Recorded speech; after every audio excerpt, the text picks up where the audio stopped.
move into the agenda.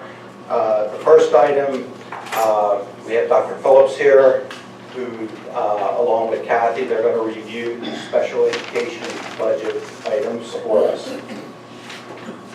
And then you had asked about a bit of a state of the union, I guess, of special education, so I have that information as well. That's up down here. Okay. All right. Move out of, I don't know if you want to hit one of the lights, maybe it'll make the raise your seat.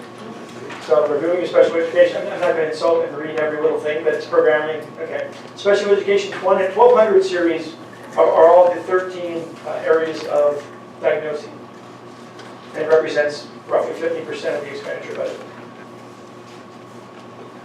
Salaries obviously are the largest request, and if you notice there's a bit of a reduction there. Benefits, object codes. I mean, again, I'm not going to read through every object code, but they're there. These are areas that are just basically driven by necessity, especially when it comes to the two areas that I always have to increase in, which is the alternative ed budget and the IU budget. Two areas we can't control. Every other area is flat as usual. Right. In addition to that, we also have somewhat of an increase in the special education side for charter school students. So that's also reflected in the 500 series. Numbers here. I don't have. All right.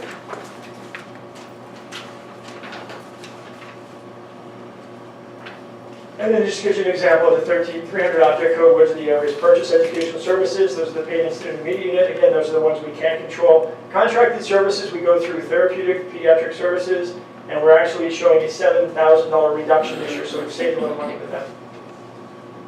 And then the access, anticipated revenues and expenditures. If you're not familiar with the mess that's access right now, the governor had selected a different provider, if you will, of the access program. They're no longer using leader services. When I talk about the state of special education, you'll see that huge decline in money that we're getting from PCG is what we used to get from leader services. And again, 300 object code. The access, we're looking at 400,000 again, as we usually do from access to supplement. There are options that be considered. One of the concerns, if access ever goes away, we would have a $400,000 hole in our budget because we supplement it with access money. For this year, we're going to take the $400,000 from access again, rather than look for it to come out of the general budget. Right. And in the current budget that was presented in January, we had the $400,000 in there as a district expenditure. So when I present the budget later on this evening, you'll see that we're taking that $400,000 out because we are anticipating using access revenue to pay for that. It's just an excuse to go on taxes. Okay. They'll spend it somewhere else. Again, purchase professional services, we're losing $100. You're saving, I should say, $100. Charter schools, again, a bit of a change there.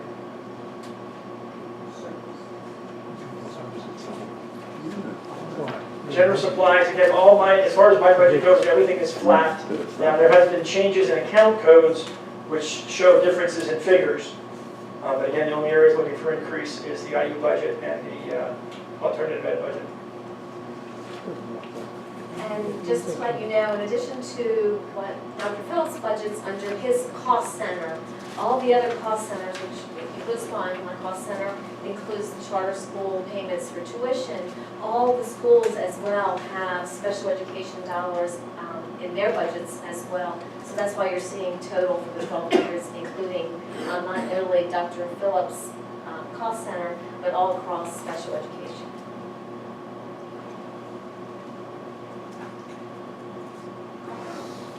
Again, object code, typically equipment is mostly computers.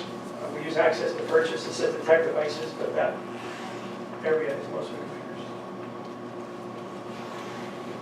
Fees, membership fees, judgments, fees, registrations. Again, the budget doesn't include a lot because I'm flat, and I've been flat for every year I've been here, and I've been on budget every year I've been here. But we do always have to look at the two areas which I can't control for increases, and that's the areas of the intermediate unit as well as alternative placements. They are not under the Act 1 restrictions. Typically, they do raise it much higher than that, but we've been able to juggle through our budgets and able to still, again, stay under budget. All right, but that's basically the quick fiscal piece. I can go into the, Mr. Sardis had asked about some specific questions on the special ed department. So I guess I can do a quick program overview. Can we do questions on this before we move I thought I had asked that. I didn't hear anything, so I thought. Oh, I'm sorry. on? Yeah. I was waiting for it. Oh, I'm sorry. I was just, well, that's on. I'm still looking at the numbers, yeah. This is the first time I've seen it, so, yeah, go ahead, Christine, if you have some questions. Yeah, I have, well, one question. My first question is, can we see the actual 2012-13 numbers?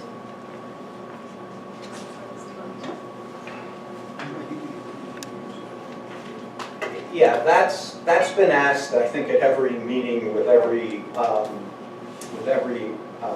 thing we've gone over. So we'll get those together. Well, why can't that be the expectation that we see the actual numbers from the year before? It can't be adjusted. Yeah, okay, we'll get that together. The problem, at least the way Kathy explained it to me, is because you switched some of the items with the software switch and all aren't there. Which year was the one you were having? That was 2 years ago. Okay. There's no excuse. What year was the software switch? 12-13. So 12-13 numbers would still have the same codes as this, or it was switched mid-year? Codes per se did not change. It's making sure that everyone is coding things correctly. So we have spent a lot of time the last 2 years making sure that people are well aware of what the accounting manual from the state is, and that's why you'll see maybe some numbers that are a little bit different where things were coded, because we, as I said, with Amelia coming on board, she has worked hard with all the secretaries of the call centers to make sure that we are coding things for the state accounting manual. So, but yes, we can show, but again, as a zero-based budget, I mean, we are to be zero-based budgeting, so again, from my perspective, we would expect to see variances in monies being spent every year, because hopefully we're doing different things, and not spending the same. In some areas we might be spending the same dollars, but there should be some, they should not be flat-lined across. I would question a budget that's totally flat and no changes year after year, if we're truly zero-based. I'll explain that more when Can you explain that now? well, exactly. If we're zero-based budgeting, that means we're budgeting for the things that we need or the things that we anticipate that we're going to need. We don't allocate dollars to individuals. It's not an allocation method. It's a zero-based budget. So we budget according to our needs. Some years you're going to need more things in one area, less things in another. If you want to. The reason we haven't been showing those is strictly for this reason. I don't want to get hung up on, just comparing what, as Kathy said, something this year to last year without understanding it. So the reason I thought we would do is go through all the presentations first, and then once everybody gets a chance to ask questions about where this year's numbers come from, understand the programs, then we'll do a comparison for prior years, so we can focus on why things are going up or down. Okay, well, Dr. Phillips, you just said that your budget was flat, right?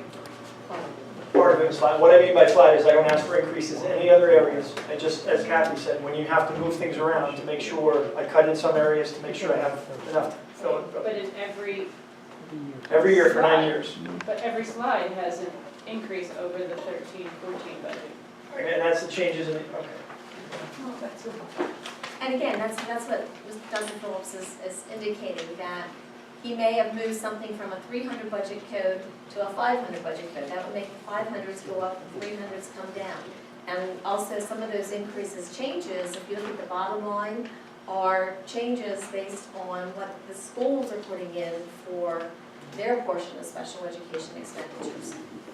And the 1200s are made up of not only Dr. Phillips' cost center, but all the other buildings as well. But it looks, I mean, I don't see any, I mean, there are a few small things going down, but everything's going up. I mean, and aside from the benefits, which I assume that, I mean, teasers that we can't control, everything else is going up, so I don't see where it's, and there's no total number. What's the total number? The sugar is on.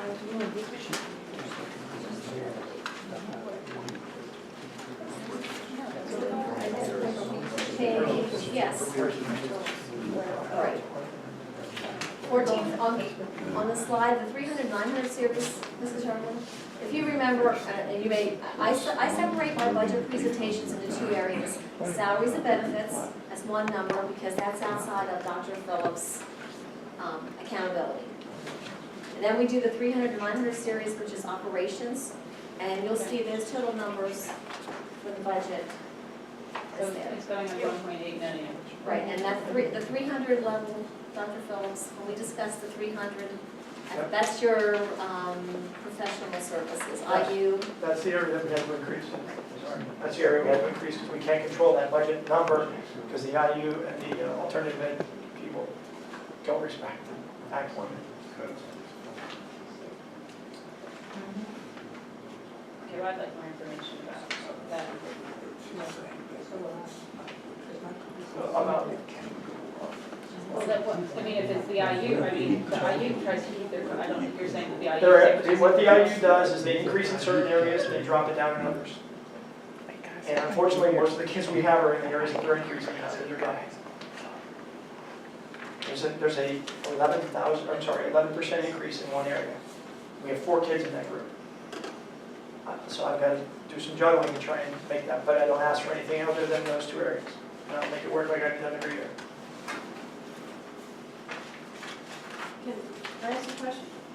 Oh, I'm sorry. That's right. How did we say the 140,000? What was this personnel change? That was salaries. We had a person leave, and it was an LTS came on, so it was much cheaper. Like one teacher? Yeah, basically, yes.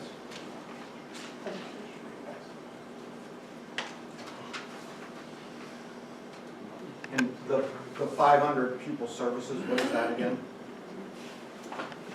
The The 500, charter schools issues, which it's charter schools, and the other would be 500 would be other tuitions through private schools, tuition, any travel, travel to and between buildings. that's not $700,000. No, but there's, Yeah. Yeah, So why is okay. the private, why are people services going up 720,000? let me get those details.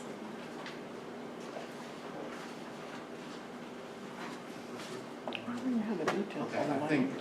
yeah, let's, You only can get 500. let's have Dr. Phillips and Kathy get this in a little better. I think we need a little more explanation, obviously, because these are some huge increases, and just looking at them piecemeal like this, it's hard to understand. Yeah, that's what I did. So, and then while we're at it, we can put, if you can put the, what actuals we have for 2012-13, maybe that will help us a little better. Is that okay, Kathy? Okay. Okay, do you want to go? Sure. Yeah, good. Do the next part. Real quickly, a program overview. The mission that we have here for our special education department, and all our staff know and follow this, is we do provide what students need. We have a bit of a move-in, move-out type transient population, so our numbers do go up and do go down throughout the year, but the numbers that I'm going to give you are the averages. We do show with our data that students do make progress with our supports, and we do have quite a bit of supports that we provide for our students. You'll see our numbers, you had asked about alternative placements and so forth. We do keep the students in our buildings as much as possible. And then finally, I'll touch on some of the funding issues that you had asked about: access, accountability block grants, contingency funding, and special ed funding and AEDY funding. As far as staffing trends go, over the last 3 years, 11-12, we had 54 teachers, 12-13, we had 54 teachers. This year, or last year, I'm sorry, into this year, we had to add 1 teacher because we had added a teacher in the kindergarten, developmental kindergarten, a full-day program because of the numbers that came out of early intervention. So that's our 1 increase over the last 3 years. As far as teaching assistants go, these are the teachers that are assistants that are assigned to help in the classroom. We had in 11-12, 62. In 12-13, we had 62, and we had a reduction of 5, so we're at 57 right now. Personal care assistants, these are the PCAs, or the teaching assistants that work with the students, one-on-ones, or another way to refer to them. We had 56 in 11-12, 56 in 12-13, and currently we have 59. These are all determined by IEP team decision, so these are not things that we have in stone. They will fluctuate depending on students leaving, students coming, and again, the decisions that are made at the IEP team level. Our December 1 child count numbers, in total we had 1,138 students in 11-12, 1,113 students in 12-13, and 13-14 we had 1,121 students. That includes speech only. As far as district special ed students, in 11-12 we had 937 students. In 12-13 we had 1,011 students. Currently we have 1,046 students, so the numbers have been going up. Is there a copy of that printed out that we can look at while you're reading it? I can, not right now, I can certainly send it to you. I was asked to make the presentation. I didn't know you could actually see this, but that's fine, I can certainly get it to you. Yeah, we know this. Sure, absolutely. It's already on my line, so I can send it tomorrow. As far as IU versus our classrooms, in 11-12 we had 37 students in the IU programs. In 12-13 and currently this year we have 30 students, so we've gotten down by 7. Use of outside placements, in 11-12 we had 67 students. In 12-13 we had 54 students, and currently we have 55 students in outside placements. Roughly 4% of all the students in the district that we have outside. When it comes to state reimbursement figures, again, I had mentioned briefly the access situation. The first 2 years, I did 4 years. In 2010 and 11, with Leader Services running the program, we drew approximately $807,000 for access, which can be used only for special ed, but that included the $400,000 that we supplemented, included buying assistive tech devices for students, paying for any kind of things that would be special ed related. The following year, 11-12, $1,046,000 from Leader Services. Again, these are services we provide for students, but we get back some of that in access costs. Unfortunately, in 12-13, with PCG, the company that was chosen to take the system over, we had $408,000. And this year, currently, although we expect a little bit more, we've got $225,000. So a big drop-off. One of the issues involving the drop-off, PCG has required all insurance companies to sign a denial sheet of services, which is typical. Leader used to do it all the time, but Leader had no problem getting them. PCG is saying that they're having trouble getting them, and if they don't receive them by the deadline, the money will be lost to the districts. And that's hundreds of thousands of dollars that we would lose. So we've written letters to the state, to the governor. Most districts across the state have done that to try and correspond to say, this is unfair, it's our money, we should be getting it. So we've seen a bit of a decrease there, but again, we're expecting it minimally $400,000 or more, so that's why we chose to, again, use access to supplement the budget. We won't get retro money? The $400,000 is the retro money. That's it. Yes. Accountability block grant has gone down. In 2010-11, we received $627,000, $846 in our accountability block grant. The last 3 years, we received $231,135, and that's not going to be going up. Contingency funding, we have been able to attain the cap, which is $150,000. That's the most you can get. But in saying that, that means we're spending quite a bit of money on students to get that back. There's a formula that they use to figure that out. In 2011, 2010, 2011, any student that cost us, any over $60,000 was considered in the formula. At the time, I think I submitted about 400 and some requests. The threshold had risen to 66,000 or more in 11-12, 70,000 in 2012-13, and roughly right now, you need to be spending roughly $75,000 or more to be considered in that formula. We had 6 students right now that we paid over that amount, so we were able to regain the 150,000. But again, as the threshold continues to rise, there's concern that we won't be able to achieve that extra 150,000 that we receive every year. AEDY funding, alternative ed funding. That is the money we used to get back from the state for some of those students that I talked about before, the outside placements, the 55 students currently this year. That funding is no longer available, and it hasn't been for 2 years. So we receive no money from the state to supplement that. And as you know, special ed funding has been flat for years, and I understand from the governor's budget there will be no increase to help us there. So that's why we have the numbers we have, and we try to do the best we can with what we've got. And I will send these to everybody tomorrow. You'll have a copy of what I have. Any questions? There is a referendum exception, right, for special ed, isn't that one of the exceptions? It is, however, we do not qualify. Our expenditures have not risen at the rate to qualify at this point for the special education referendum exception. Of course, next year we'll look at it again, and we were close, but close doesn't count in this case. So. And unfortunately, because I tried to keep the budget as tight as it is, that's why we don't qualify. How is it based on? Because it seems like you have some big increases here, as you said. It's not based, yes, these increases that we're doing this year may help us next year, but they really look at the prior 2 years, not this year and next year. You just read a whole bunch of numbers, and there was nothing for us to look at, nothing, no trends or anything. To me, they're meaningless. I mean, because Those are 4 years of trends in the access and I 3 years of know, trends but in you just everything read else. them very quickly, like how, I mean, we need to look at it and process it and think about it. I've already mentioned I will appreciate it. I know, but it would have been helpful to have it here, or put it up on the board so we can look at it. I think it's very frustrating to come here we all are sitting here for a meeting, and, we just see the numbers when we show up, we don't have any time to read, and you sped through the things, and how are we supposed to have time to think about it and process it? I mean, you've been working on it for weeks, I'm sure, but we're just seeing it. And then to read all those numbers without us to have something to look at, or that we have looked at it before, I said I will set them tomorrow morning. yeah, but then we won't be here to ask questions about it. You have my number. Thank you.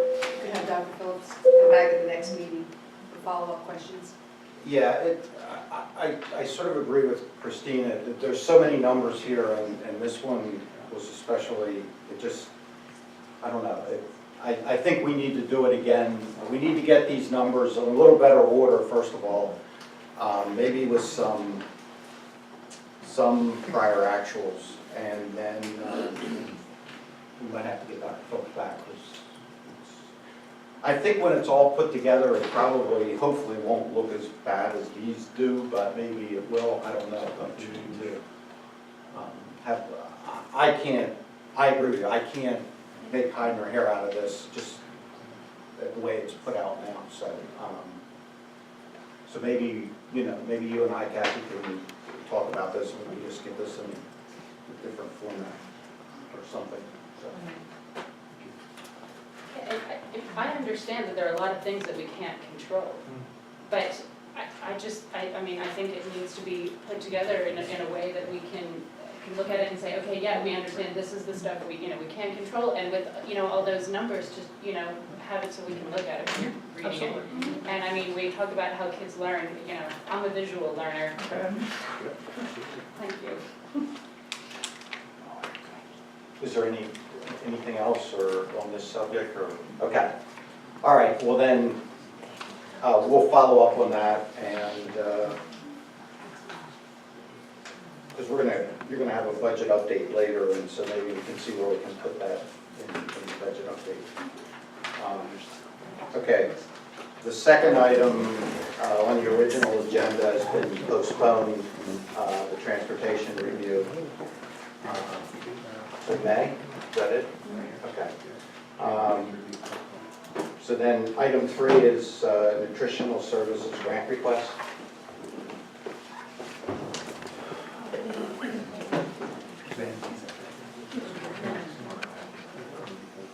Hello. Nutritional Services would like to apply for 3 grants for the 14-15 school year. And the first 2 are Team Nutrition Mini Grants. They're $1,500. They're from Project PA, which works with the Department of Education and Penn State University. And it is to help with the new regulations that the Healthy Hunger-Free Kids Act has put out. So we are looking to apply for 2 separate grants for 2 separate schools. One at West Rock Hill Elementary.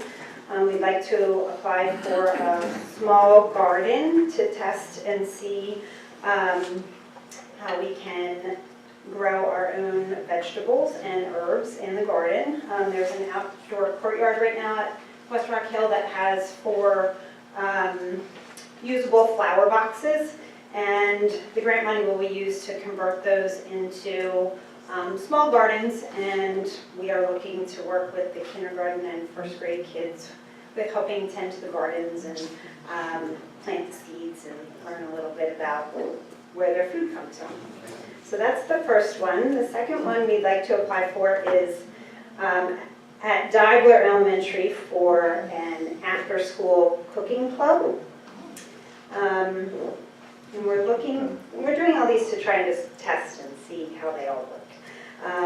So the idea is to do 2 sessions per year for 8-week sessions. We will have a chef instructor, and we will start with basics of kitchen safety and basic food sanitation and things of how to make their own healthy snacks from local sourced fruits and vegetables from the farms in our own backyard. So the idea is during the 8 weeks we'll kind of build upon each other.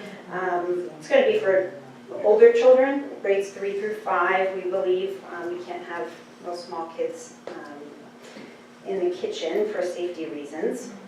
And we have some partners with the local farms that are going to help us get some fresh fruits and vegetables for the kids to learn how to make things like smoothies and zucchini bread and things that we want them to try and taste and see that it's good for you, but it still tastes good. So those are the 2 little mini grants. And then we'd also like to apply for the USDA Farm to School grant, which would be a district-wide grant for approximately $65,000. And what we would like to do with that is have some chef live cooking demonstrations in the cafeterias. Again, with sourcing all local fruits and vegetables and things that meet the Healthier U.S. School Challenge guidelines. So we're thinking of doing some stir-fried vegetable demonstrations, some fast fruit ideas of how kids can utilize fresh fruits after school instead of a bagged snack or something like that. Fruit smoothies we thought would be a great idea. So some of the grant money would go to the chef again, who would be doing these demonstrations in the cafeteria, and then purchasing equipment for blenders and burners, custodial money that may be needed for extra cleanup on those days, or lunch aids on the days that we have the chef coming into the cafeteria. So those are the 3 grants that we wanted to tell you about and ask for permission to apply for those. Can I ask a question? For the after-school program, you're using the cafeteria equipment like the ovens and things like that, then what about the sanitation part of that? Who's cleaning that up and make sure it's sanitized for the next day? Yeah, that would be, we will have our cafeteria manager or one of my staff will be there as well. And we're trying to work on some logistics as far as there'll have to be a parent sign-off sheet saying it's okay for their child to be in that environment, and realize that they're going to be working with equipment. And it's not going to be, they'll probably do most of the preparing work, and then I would imagine the chef instructor would be putting the things into the oven if it was. But, the sanitation part of kids sneezing all over the counters and equipment and, Correct. you know, At the end etc. of, yeah, so at the end of the day, we would, that part of the money would go for the custodial staff to help clean up. I have a question. Are you Yeah. familiar with aquaponics? No. I believe it would be very interesting if you would look into this. This is actually a self-contained, almost like a terrarium. It's a self-contained unit. It starts with a fish pond, and the fish pond, it's connected, the water is connected to a growing medium, to another section where you can grow plants. It can be done on a very small scale, or it's scalable. It could be done at much larger. It could be done inside with Growlux lights. What happens is that the fish waste are actually used to fertilize the plants, and the plants clean up the fish waste. So, and the vice versa. So, it actually is possible for people to grow their own food all year round. You could do it in your basement with Growlux lights. So, if kids would learn how to do this, it really is a possible solution to hunger, even if you don't have access to a plot to grow your own vegetables. If you look at it under aquaponics is the name of it. It's I believe it would really be interesting, even possibly to do it through the Votech school with their hothouse to try to set up some kind of a small working model of it. Okay, thank you. Are there any other questions? Would this be a motion, Sure. and it's going to be a motion for the application of the grant? I'm just asking for the Right. approval to apply for grants. Okay, great, thanks.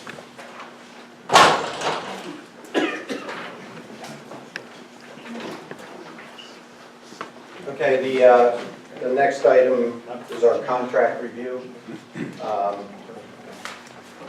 So the first contract is meter services renewal subscription with the IUP waiver.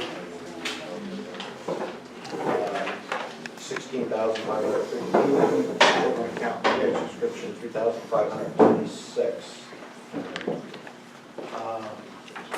Any questions on these? I assume this is, when it says renewal, this is something we already have and we're just.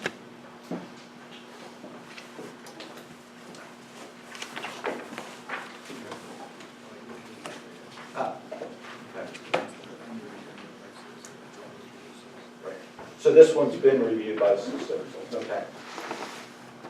Are these the same cost, or do they go up, or? I have to ask Dr. Phillips, this is out of his budget, so. Why do they wait? The next one is a magazine drive fundraiser, which is parent paid, so I want to.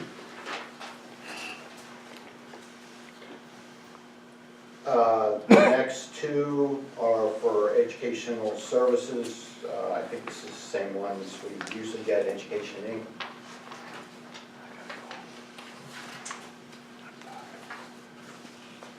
And then the next one is also a psycho-educational evaluation.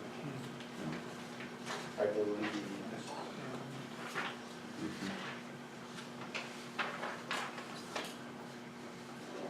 Is that for a certain, yes, that's for a special, okay, special, okay. The Penn Foundation, I guess, is just a renewal.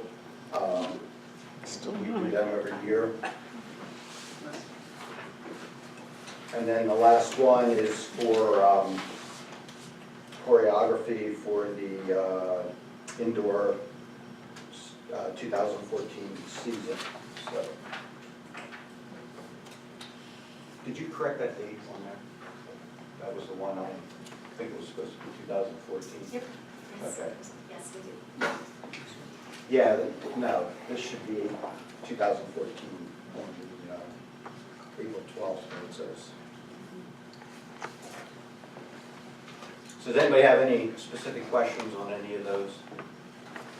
If not, they'll be on the agenda at the April meeting to approve.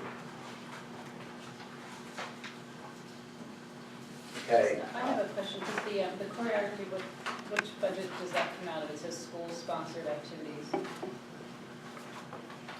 right, that's the 3,200 function code out of Dr. Creighton's budget. Okay, is that the general fund? General fund, yes.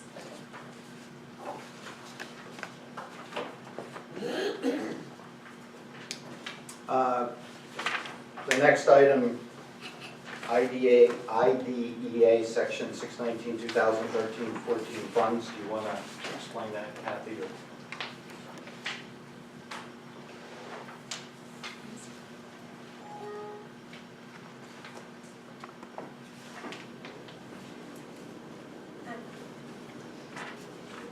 Actually, these are pass-through funds from the IU that, for special education purposes.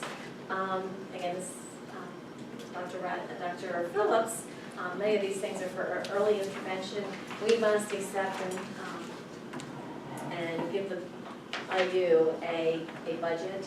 So that was put together, the IU, the budget was put together by Dr. Phillips, and we must agree and send this off to the IU. So this will be an annual. Okay, so this will be a motion, is that correct? Okay. And it's just this $2,667? Yes. The next is this payment in lieu of taxes. You want to explain that too? Yes, within the Pennridge School District, there are actually state lands, which we don't tax. They're not assessed, we don't apply we don't send the state a tax bill. However, the state does put monies aside for those properties, and for 13-14, the property has an assessed value of $70,031.50. Our applicable millage rate this year is 125.1081 for an amount of $8,761.51 due to the district. So we will apply to the state to get those monies back from the state. So we apply, we don't send them the bill.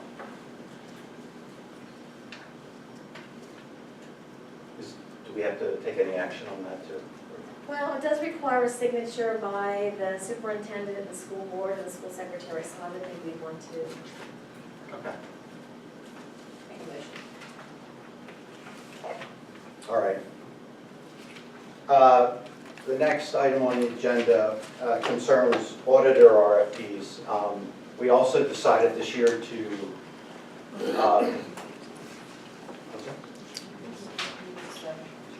oh, that's right, I forgot about Dave, he did come in. So we'll let Dave, are you ready? Sure. All right, we have Dave Nyman here. He's going to talk to us about Act 4 open space preservation, which he's been here, he consistently comes here to try, and so let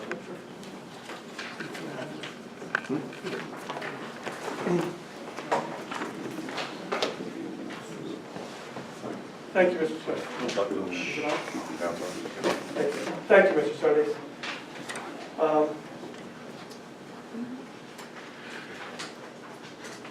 As Bill noted, I think we were here in 2006, he recalls that, and then we were here last April. And I'd like to thank the board for their willingness to allow us to continue to at least approach you and try to convince you of the value of the program that we'd like you to participate in by freezing real estate taxes on preserved properties.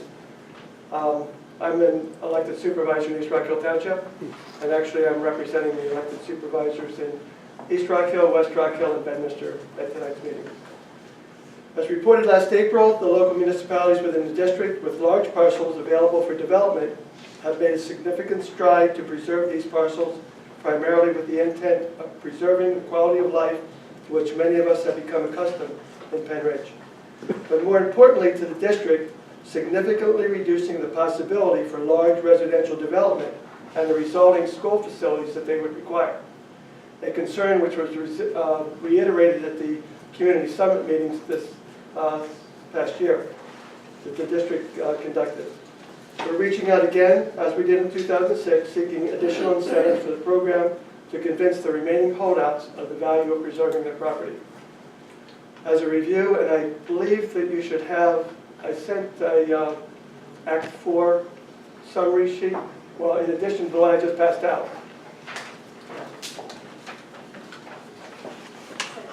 You got it. I have You got that? Sent yesterday. It's, I have it online. It's online. No problem. That was Just, sent yesterday, board members, that was all sent to you via email.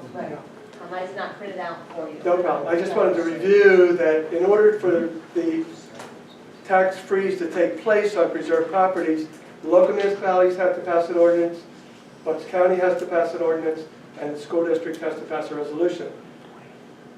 East Rock Hill, West Rock Hill, and Bedminster have all passed those ordinances. Bucks County has passed that ordinance. Now we're asking for Pennridge to participate also. In Bucks County, Central Bucks, Council Rock, Palisades, and New Hope have all passed those resolutions and are supporting their local municipal efforts to preserve ground. There have been numerous open space value assessments conducted. I just gave you a handout today regarding those value assessments. When we were here previously, I also had information from Montgomery County and from Bucks County Heritage Conservancy regarding the value of preserving ground. I know that's not something that the board is intensely interested in. It's something that we in local government are intensely interested in. If any of you would like to learn more about land preservation, I'm more than willing to share these documents with you again. In summary, we believe that the cost implications to the district are not significant. Actually, we have found that the resale of these large parcels really require that a purchaser have a certain income level to purchase those ground. What we have discovered at a municipal level is that the EIT money that we get from those new purchasers more than offsets the difference in real estate taxes. What I'd like the board to remember specifically is that reduced residential development means reduced liability for additional school facilities, which means reduced tax burden for all of our residents. Again, we're asking that the district consider passing a resolution freezing the taxes on real estate taxes on preserved properties. If you have any questions, I'd be more than happy to try to answer them.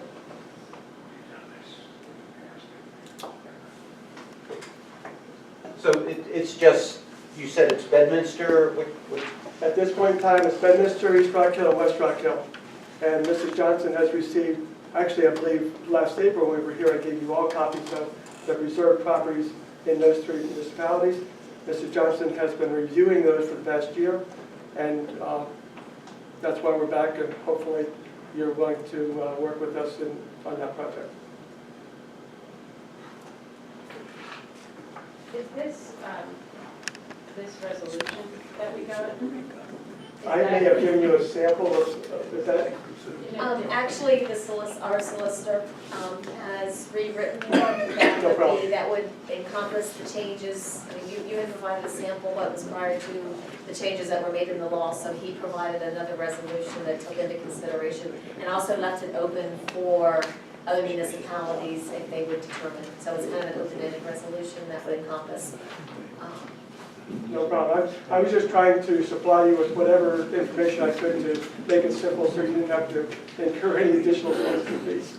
And my question is this, I mean, you have a number on here, is that the total? Yes, that was the value that I provided to the board is around 18,000. I don't have it right in front of you. I think it's around 18,000, almost $19,000 that the district would forego if we had a tax increase next year, in 14. from 14.15. We had tax increase 14.15 from our current millage rate to the actual millage rate, not including the referendum. The district would forego almost $19,000 in revenue by freezing tax rates. My question is if the assessed value is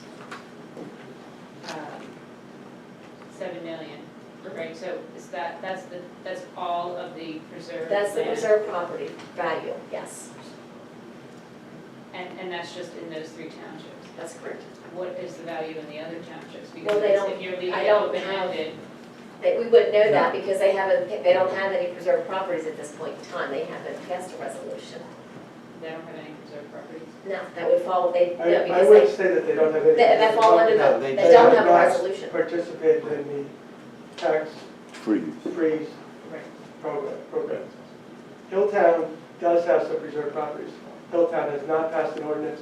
Hilltown has not worked with any of the rest of us in working on this project. Okay, and so this would be, though, the gross unrealized revenue, that would be every year That would be every year. for, because it would be frozen and It would be frozen, that's correct. it would never be increased ever unless it was taken, unless they decided to, I mean, would ever change. You Mr. could argue Nunn, the I resolution. was gonna say, Mr. Nunn, I believe the board could pass a resolution to undo the You resolution. could rescind the resolution, yes. But then no back taxes. I'm not sure what the law says on that. I would have to check, I'm not, You can't do that. You have to be real careful. no, I mean, typically, I mean, there are some, Mr. Nunn, I think you can explain, I think there are some circumstances where folks buy properties that they buy them and they know that, I think it's the Clean and Green Act, you know, they buy the property, it has some value that's been reduced, but if they change the makeup of that property, then they have to pay the back taxes as Correct. well. That's the Clean and Green Act, but that doesn't, Tax Act 319. right, that doesn't fall in with this one. That's not part of this program.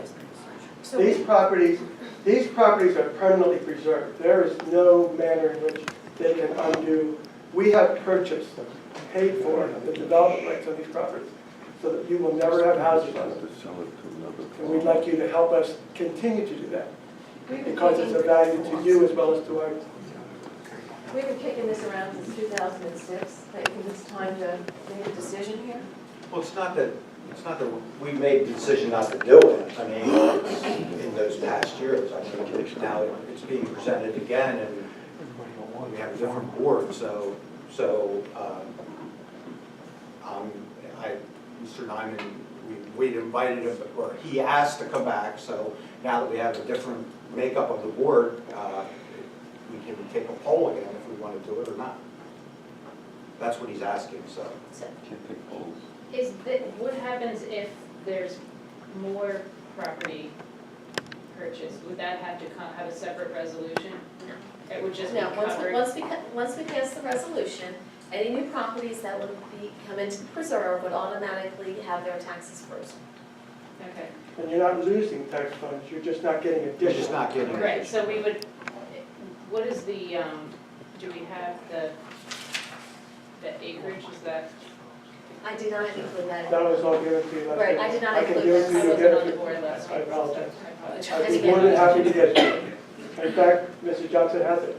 Right, I did not She can realize that would be of provide us all that importance, information. Yeah, who importance cares to you what to the answer that acreage question. I thought you were more interested in the dollars and the dollar impact. Right, that's why I didn't provide it to you, I didn't think it. We thought that was going To what extent does this help you in selling the concept of Preservation, a lot of people putting this land in? we have been working on land preservation for 10, 12 years in the county, and not just in Pennridge. We've reached a point where we need some extra incentives to get people to buy into the value of preserving their ground. And this would be an extra incentive, that's the value. So that's what I'm asking, is there, do you think that would be significant in your? Yes, I do, or I wouldn't be here. Dave, do you have some you're looking at now? Are there parcels available now? Actually, I was late, and I apologize, and I thank you, Bill, for giving me the opportunity to come in late. At our township meeting tonight, we reserved 2 parcels, it's only 20 acres, right? Yeah, there are parcels. Bedminster Township has some significant parcels over there that you would be building schools for if they're not preserved. We need your help.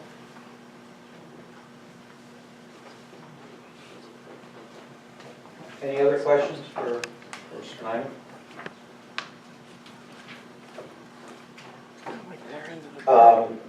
So would we like to discuss this now, or do you guys need more time just to look at it? I know we have a lot of new board members, so I'm not sure if they're... And if there's questions, I'd be happy to come back to another meeting or provide additional information on land preservation.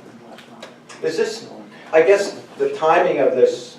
Well, it affects your budget, and that's why the time Yeah, is now. exactly. So that's, you know, we would have to, if we don't make a decision, obviously, then it would take it's an effect for this year. $18,000 line item in your budget.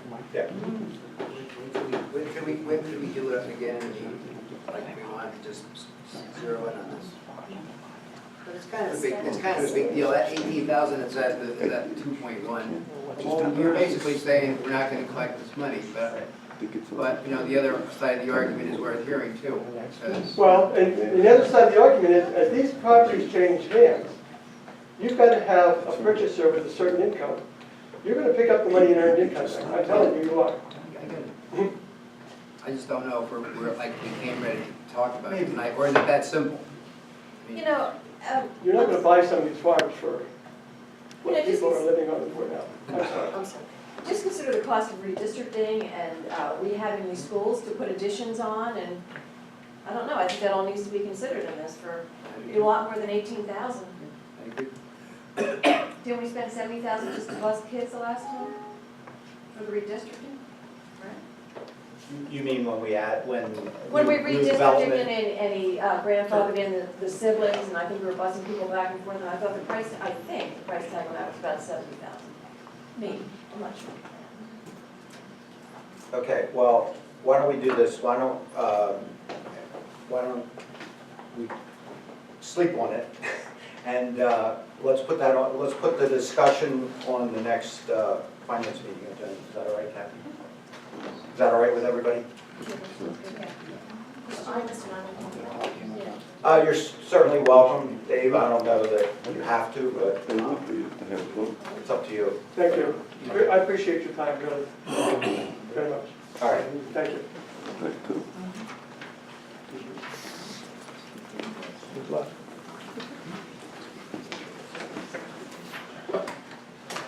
Wow, that's good. All right, moving on. The next item on the agenda, as I started to say, just as we did with the solicitor, we also put out to bid our auditor services this year. We received 4 responses to our proposal. Unlike solicitors, we're not going to interview auditors. I mean, auditor services is, not that it's standard, but it's a pretty set procedure. So,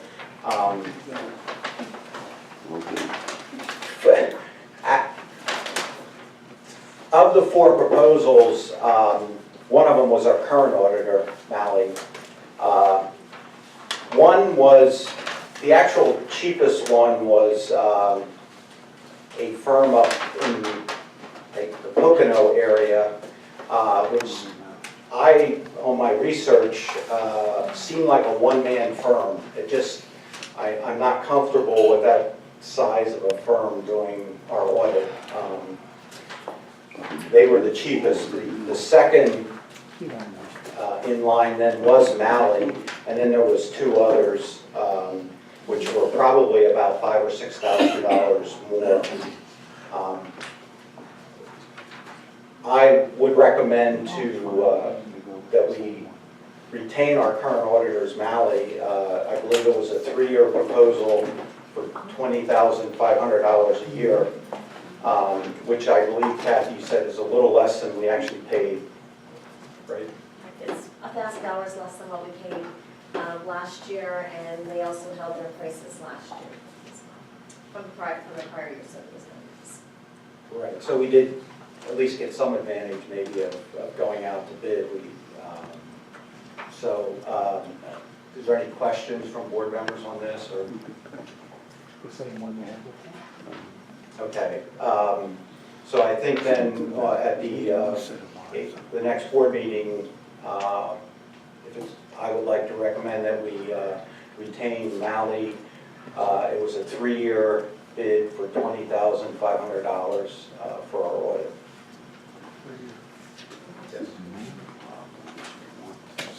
All right, the last item on the finance part of this is a budget update from Mrs. Johnson, which has a PowerPoint to show us.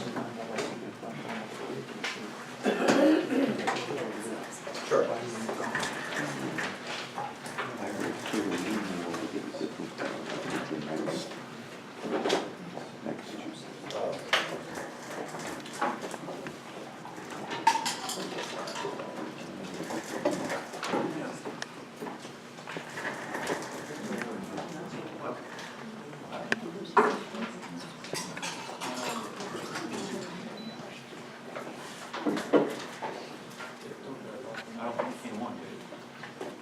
Blinking.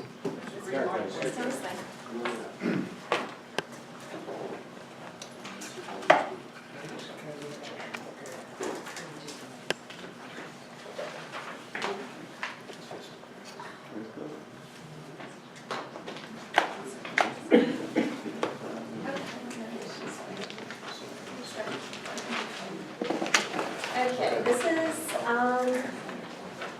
probably, we did one of these in January.